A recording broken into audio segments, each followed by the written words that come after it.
guys, welcome to the Rambling Movie Minute, our small piece of the internet where we take a moment to talk about movies. So let's ramble, and of course our main rambler is with us, Mulango at Rambling Mango on the Twitters. How you doing this week, sir? I'm doing quite well. How about you guys? All right, what was that like Dr. Evil? I don't movie. Yeah, I need a cat. Yeah, you need a hairless cat. That work environment is not pet friendly, is it? Also with us, you can see him at the top of your screen on the video from the Bronx, New York, with a window in his face. Mad Mike at Mad Mike 4883 on the Twitter. If you disagree with him, and I know some people in the chat room probably do. How you doing, sir? I am awesome because everything is awesome, Sorg. Indeed it is. We all, of course, saw the Lego movie in the last 7 days, and we're going to be talking about, I think we're going to do a little bit of a spoiler zone later, so we can talk openly about it. So we're going to have that finally marked with this little graphic here. I'll try to come up with a better one eventually. But there's your spoiler zone right there. And we're going to push that to the end, so you don't have to do skipping and fast forwarding and all this kind of stuff. But in the meantime, we're going to talk about the week that was generally... Mulango, what happened at the movies? Yeah, so let's do the quick rundown of what happened in the movies. The big one, Legos. Legos is still dominating. It's been dominating for 2 solid weeks now. The numbers actually on Rotten Tomato are wrong. I heard that they made close to $60 million the second weekend as well. Wow. But they're tearing it up. And the crazy thing about this past weekend was it was Valentine's Day weekend, and they still tore it up.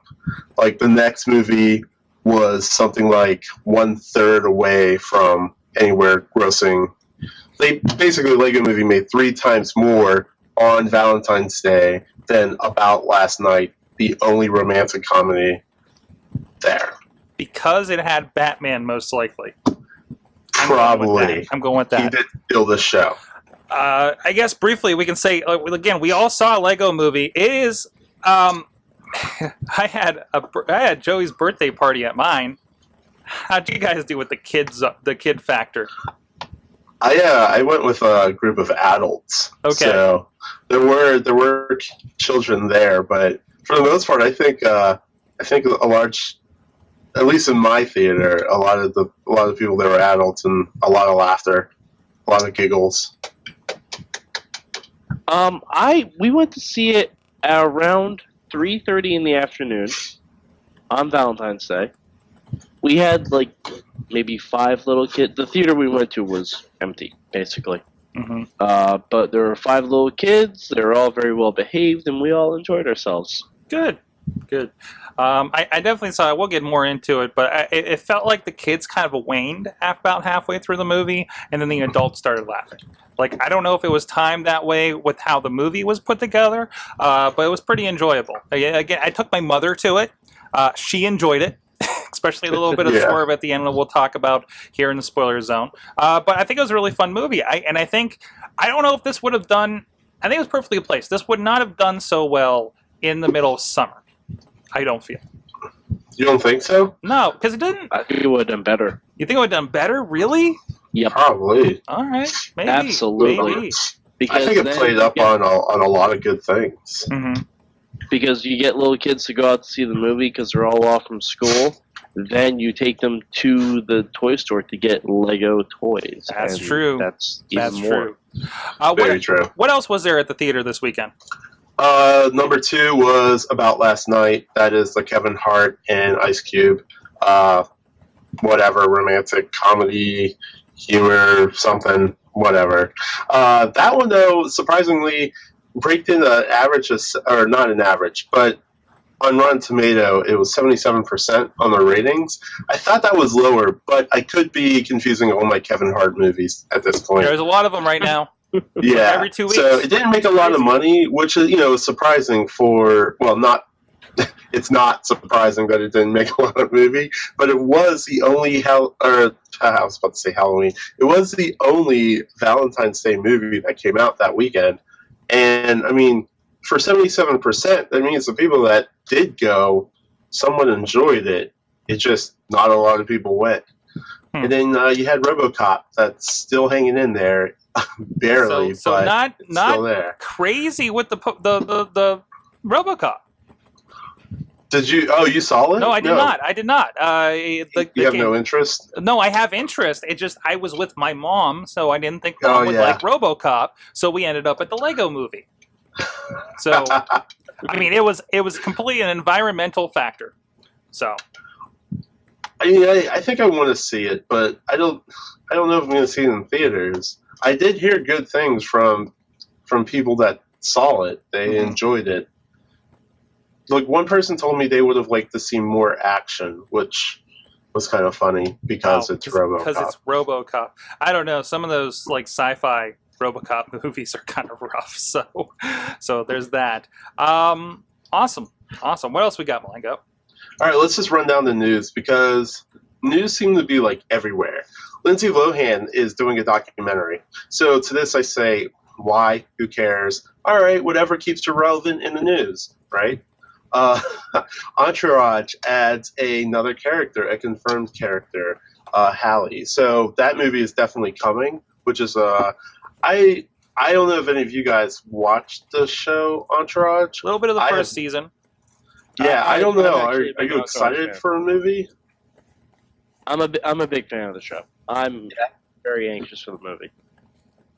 So I mean I guess that's good that it's a go then, right? Yeah, sure. Let's see. There will be a ride along too. Oh, so we can all no. We could all sit and ponder that one. Doesn't it make you feel like sometimes we all pick the wrong industry? Is he?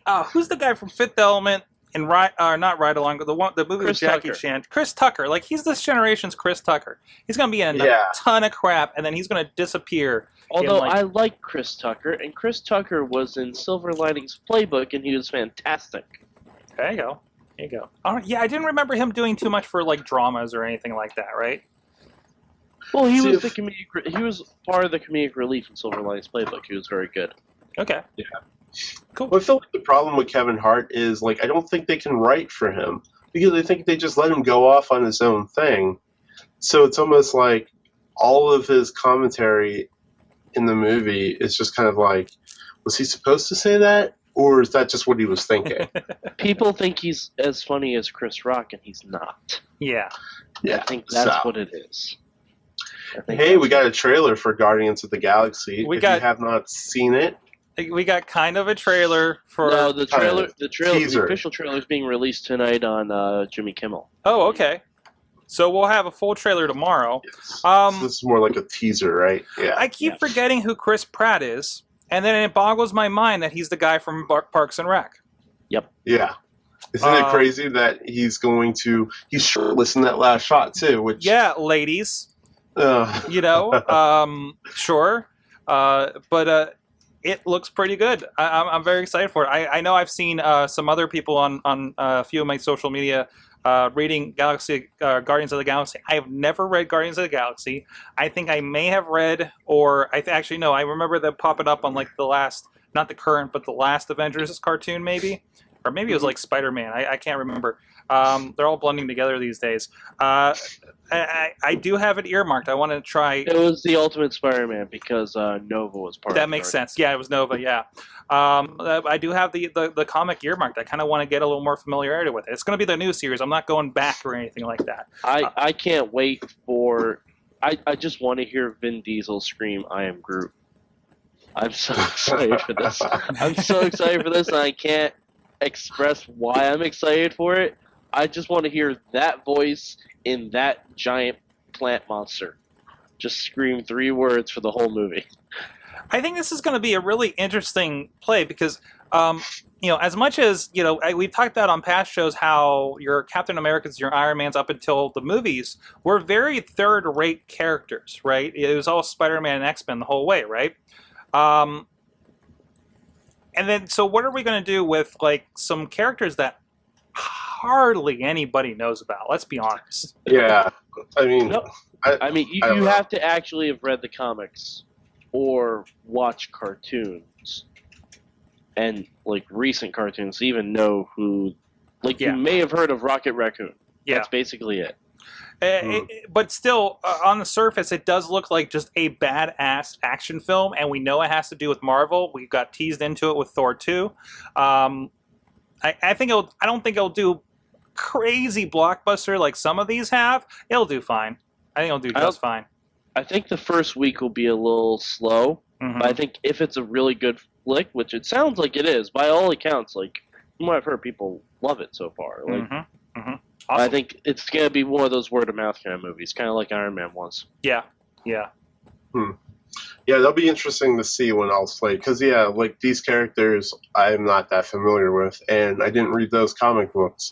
So it'll be definitely interesting to see how it plays out when it does come out. Hey, it's just some other quick news since I'm on it. The Hobbit DVD is coming out April 8th. If Desolation of Smog, if anybody is interested in that. Need for Speed has free screenings that are taking place February tomorrow night, which means nothing because I didn't get the tickets. But more interesting, I thought this was cool. Marvel confirms that there will be shooting in South Korea for the Avengers. So far as I know, they've been to South Africa and now to South Korea. So it's going to be a bigger Avengers film, it sounds like. Yeah, it seems like they're going to be everywhere. I'm so excited for Avengers 2. They've announced so many characters, it's unfathomable to me like how many people they've announced for this movie. I don't know if I'm more excited for Avengers or for Super Soldier or whatever, Winter Soldier. Oh, well, Winter Soldier is going to be fun, but Avengers 2, like, from what I've heard, it sounds like there's going to be 2 teams of Avengers, which is why they're having so many characters. That just sounds like such a fun time. Oh, yeah, West Coast Avengers time. Or Great Lakes Avengers. See, I feel like they can go down this road of having too many heroes on screen. Like, what's the comic book that came out a couple years ago where it was actually the Civil War of, like, X-Men versus Avengers? You mean Civil War? I think you just combined two different. There's Civil War and then there's X-Men versus Avengers. Yeah. But I think I see what you're getting at because, like, in the comic, they do have too many characters in the book, and you get like one panel of Wolverine fighting the Hulk, and then that's kind of it. I don't know, and I feel like, and we did get a little bit of that, I think, with the third X-Men, where you're like, oh, that's that guy, but he was just there. And that was about it. There's a certain threshold of what you can stuff into an hour and a half. But Sorg, there are a lot more problems with the third X-Men. Yes, I know. Yes, okay. Just randomly, like, oh look, there's Psylocke for some reason. Like there are a lot more problems with the third X-Men movie. Yeah. There's just too many heroes on screen. Because did it feel like in the third X-Men movie they all just decided to stop acting? Because they knew they were in a crappy movie. The director didn't respect the material, and that's the problem, and that's where it goes south. At least I feel like they've kind of come back around. I'm glad Bryan Singer's back with it. We'll see what happens. I was really happy with the Wolverine. Apparently, a lot of people don't agree with me on that one. I don't necessarily agree with you. But I think it was a fine movie. It was way better than the first one. It wasn't as action jammed as, like, First Class was. No. But no, I think it was. I thought it was more true to Wolverine. Yes. As a whole, it touched. It did. Really? You thought that? Yeah. More than X-Men Origins Wolverine. I read the book it's based on. It's very true to it. I mean, there's down to like the bear scene from the beginning is from the book. I don't know, because I feel like that comic book was even. I mean, that's my problem with Wolverine. It's like that should. Let's have an R-rated Wolverine that's really true and gritty to what the character is. Mm-hmm. It's like I think they still watered it down. Like the best action scene was the samurai guy when they fight off. I still don't think you can do a better X-Men on the screen. Then what? First Class? Then the First Class, even the first two X-Men. Oh. What? First Class is way better than the first two X-Men. Obviously, but yes, and I still think the first two X-Men were very good for their time. But I still don't think you're going to get a better X-Men movie. Even barring them actually coming back to Marvel. Now, Mulango, you posted, and I think this is the same thing I found on Google Plus as well. The ownership of, like, who owns what now with Marvel? Oh yeah, it's like all over the place. I posted that earlier this morning, but I mean, like, I wish I could find it again. I'll bring it up. Don't worry, I'll bring it up. I know who it is. It's Fox owns all the X-Men. Mm-hmm. Sony owns Spider-Man, Venom, and Marvel owns the Avengers franchises. And Fox and Marvel share Scarlet Witch and Quicksilver. And Fox also has the Fantastic Four. It was basically a Venn diagram kind of presentation.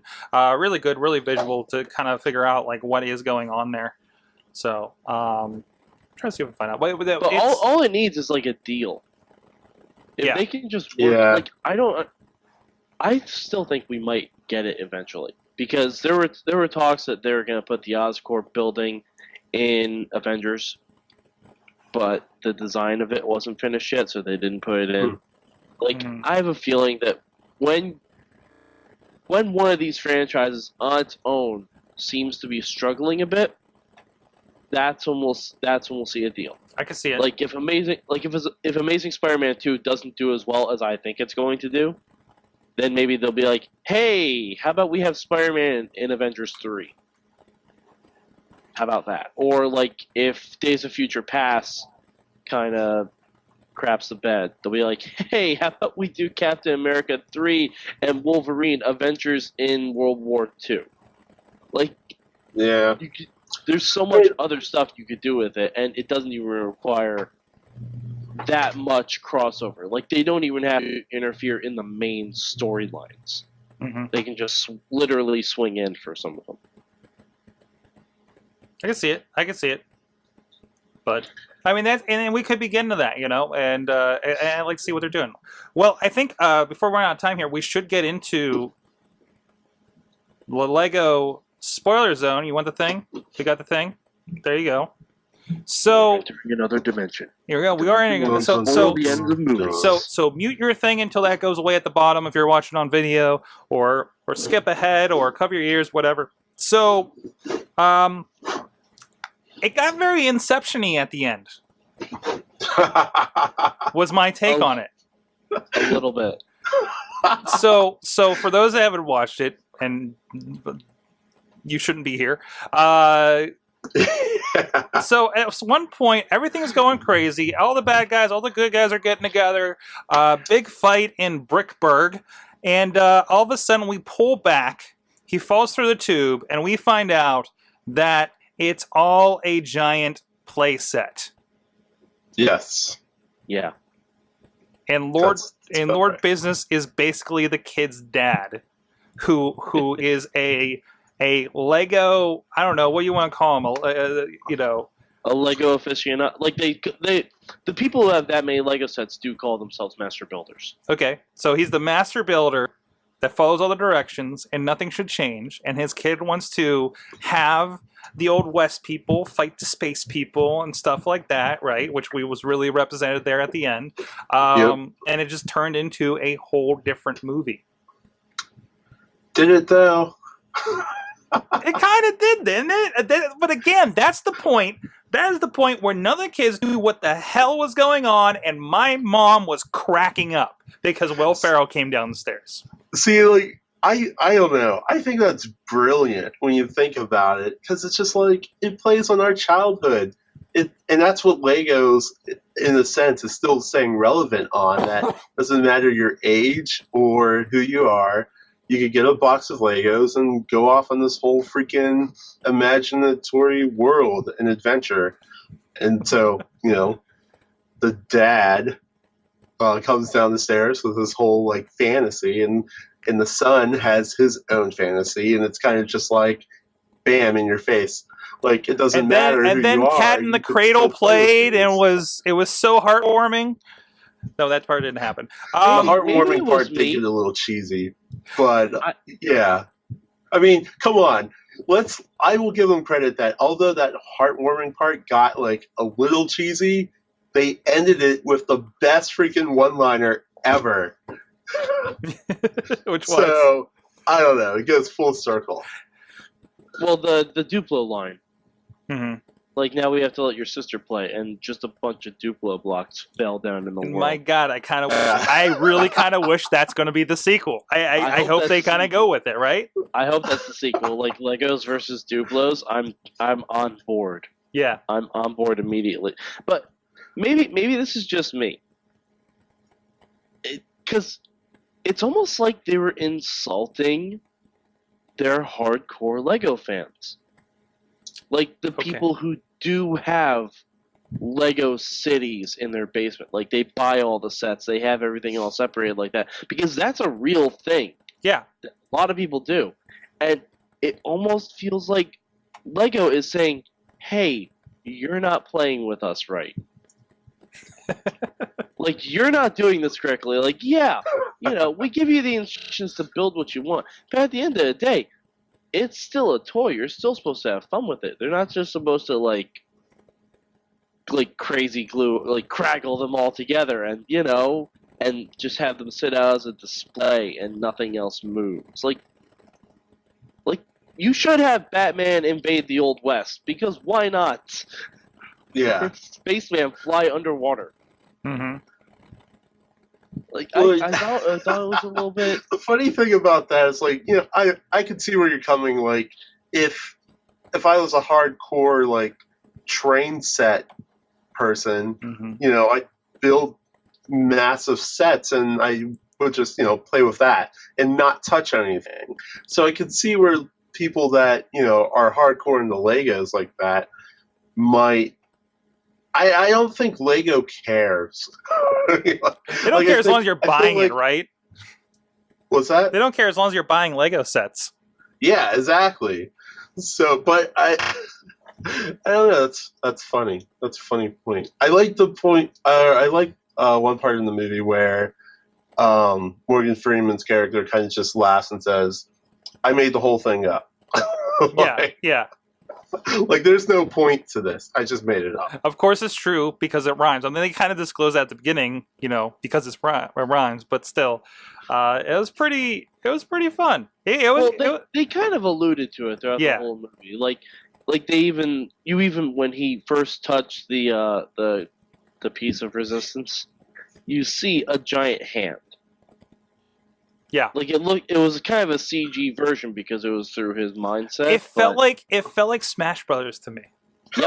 Anybody else get Yep. that feeling? I kind of wanted it just to be Crazy Hand from Smash Brothers. Like, and that's who was controlling everything. Like, that's what I really wanted, but having it go, like, full live action with Will Ferrell, that was fine too. I kind of just wanted it to be like a crazy hand. Like, he somehow connects to the creator, as it were. It was like the hand of God reaching down and just fixing the Legos.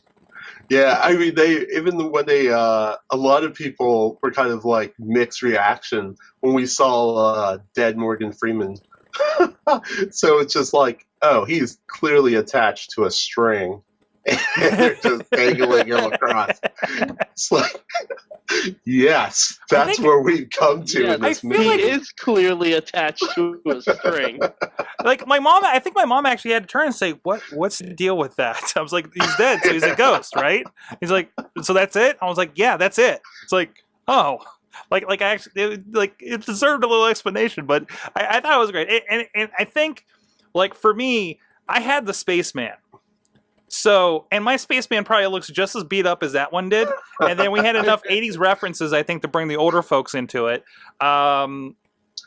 It was like the space guy was as fun as the space thing from Portal 2. If you guys have played that. It was a blast. I definitely recommend it. I had my reservations going into it because the whole thing, like you said, the reason I don't think this is a good summer movie because it's Lego, so it felt small. Like, everything felt to scale to me, right? Yeah, but Sorg, Toy Story. That's true. That's true. I mean, it's the same concept basically. It's like him wobbling around off the table was kind of like Woody spinning around in Sid's hand. Except they didn't break that wall. From the chat, Tom is in there, and he's saying that he got called out by the movie because he had the Star Wars Legos hid from his kids for years. By the way, Nice. people that popped up in this, I don't know if you guys caught. I actually looked up afterwards an Entertainment Weekly reference guide in case you didn't catch everything. I didn't realize that Superman and Green Lantern were Jonah Hill and Channing Tatum from pretty much reenacting from 21 Jump Street. Yeah, but I've never seen those movies. Well, I knew Channing Tatum was Superman. I didn't know Jonah Hill was Green Lantern. Cool that they actually got C-3PO and Lando in there. Yes. The Han Solo was actually played by the guy that's done Robot Chicken. And actually, I think the animation director, if I'm not mistaken, is the same as Robot Chicken, or of many episodes of Robot Chicken. You can kind of tell, you know. So Mulango, as the resident 3D artist of the group, what did you think of the style? I love how everything had to be made of Lego, even fire. Yeah, no, I was one of the first people in the theater to laugh at that. The first fire explosion. Yeah, just that's awesome. They are stop motioning the fire explosion. But it's still CG. Like, this was not a stop motion movie, right? I know. I actually can't answer that because I have not looked that up yet. Okay. I'm usually on top of that. So I don't want to say because I mean, the industry now is so weird where stop motion is making a huge comeback. There are things out there that you wouldn't think were stop motion that are straight up stop motion, where they will make the 3D images, print them out, and then do the stop motion that way. So I don't want to say that, I mean, there's two ways I would have gone about recreating that. So I would give them credit if they did it as a stop motion, which could be possible. At the same time, I would not be surprised if this were 3D models, but I'm not going to comment on that. I would assume it's done with CG because Mulango, I don't know if you've played any of the Lego games before. No, I haven't. I was very familiar with the art style because that's basically all that they do for the video games. That part didn't. It is all 3D. Well, the thing about 3D is if you notice, I don't remember, but even the way that arms rotated, there was no extra stretching on anything. So that's where it's I would not be, because the only animation that I could clearly see was the emotions on the faces, which I knew was an overlay effect. So that's why I don't know. That's why I was kind of I'm not sure what this is. Mm-hmm. All right. Well, at that point, I think we talked a good bit about this one. Let us know your thoughts on the Lego movie. We do have some stuff from the chat room. I wanted to make sure I got to you guys. I know, again, Tom was saying a lot of stuff. Chachi's saying too many villains is a bad idea, but too many heroes is not. Kingdom Come, he wants to see, I think, on as a movie. I agree with that. Kingdom Come would be fun. Some other ones about first two X-Men were re-breaking into pop culture, cracking open the rift that was sealed by Batman and Robin, Daredevil, and Elektra. That's right, we did have a really bad run there, didn't we? I'm pretty sure that X-Men came out before Daredevil. It did, but maybe Yes. he's talking about First Class or something. Because Fox has not had the greatest of run as far as movies. I like Daredevil. I'm with you, and I love. And I gotta say, if you're saying, "Hey, you guys are full of crap," loving Daredevil, I was okay with it. But I finally got around within the last few months to watch the recut director's cut and hear them talk about why the movie ended up the way it was. And it's Elektra's a lost freaking cause. I maintain this opinion. If Daredevil had come out after The Dark Knight, Daredevil would have been a huge hit. Yeah, I maintain it because they would have been able to release the director's cut. They wouldn't have been scared of a comic movie going over 2 hours. Mhm. They wouldn't have been scared to do backstory in the courts, like with Matt Murdock being an actual lawyer as opposed to a goofy guy who just pretends he doesn't know where his chair is. Like it would have been a fully formed movie.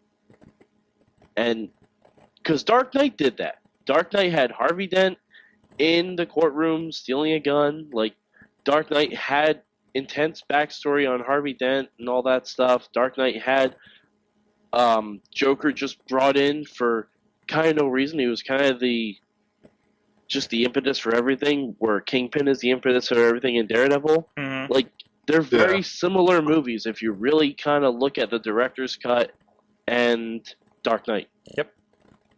Awesome. Mulango, what's coming up? Oh, real quick, I have to confirm, Mike, you were right. One article says that it's a combination, but I would assume that a lot of those shots were CG. Mhm. So that is mad props to that. But yeah, continuing, what's coming up this weekend? Pompeii. So if you're a big that HBO crazy show that I can't remember now. Rome? Why can't I remember that? Rome? No. What's the sorry, forget it. I'm not even going to talk about it. Use your There's a words. character- Use your words. It's a podcast. Snow. Jon Snow. Oh, Game of Thrones. Game of Thrones. So you're a Game of Thrones fan. Jon Snow is playing in Pompeii. There you go. Okay. He still doesn't know anything. He still doesn't. Pompeii's coming out this weekend. It's just going to be a lot of CG in your face. Okay. Explosions And and effects. It is I have this no idea. generation's Volcano. no idea how Yeah. this one ends. Yeah. Sorg, put the spoiler thing up again. Oh, wait. Okay, gotcha. Yeah. The doctor saves one family. That's how it ends. Oh, jeez. The We doctor also have saves one family, Oh. and the dad kind of looks like he's going to. wait, in Pompeii? Don't worry about it. We'll explain it after the show, Mulango. We'll explain okay. it after the show. There's about 50% of the audience probably got that. Oh, So, sorry. 3 Days to Kill with Kevin Costner. A lot of Pittsburgh references in this movie. in the trailer, I think that got Pittsburgh to show up for this movie. So we'll see how that does. Yeah. So, but yeah. Besides that, what are you guys watching? Mike? Well, Lego I movie. saw Silver Linings Playbook this past week, and that was fantastic. I know I'm really late to the game on that, but that was really good. I don't know if I'm going to get a chance to see anything this weekend, but maybe RoboCop. I don't know. Ooh. Other than going to the Lego movie, I watched a lot of Shark Tank for some reason. So I didn't really get to much else. But I'm also trying to finish off extras. So trying to get my use out of that HBO account. So. I saw Old Boy, Okay. and it wasn't as violent as they said it was going to be, but it was still pretty good. And it has a crazy ending, which was kind of disturbing. And that's it. Awesome. So, guys, check out Mulango there at Rambling Mango to get his thoughts on the Twitter or on the Twitters about movies and stuff. Tell him of what you like, how he's wrong, how he's right, and why you think he's so cool. Mad Mike is at Mad Mike 4883. He joins me on the Wrestling Mayhem show here on Tuesdays at 9 p.m. Eastern Time, live.sorgatronmedia.com. Yes. If he has anything to say there. And of course, you can get this show, you can get us talking about stuff here at 5:30 p.m. live.sorgatronmedia.com. You can go check out, we got a new YouTube channel. I'll get linked here shortly at sorgatronmedia.com to get all that kind of stuff. Stay tuned if you're live here for Awesome Cast. And we'll see you guys next week. Enjoy the movies. Everything is awesome. Everything is cool when you're part of a team. All right, see you guys.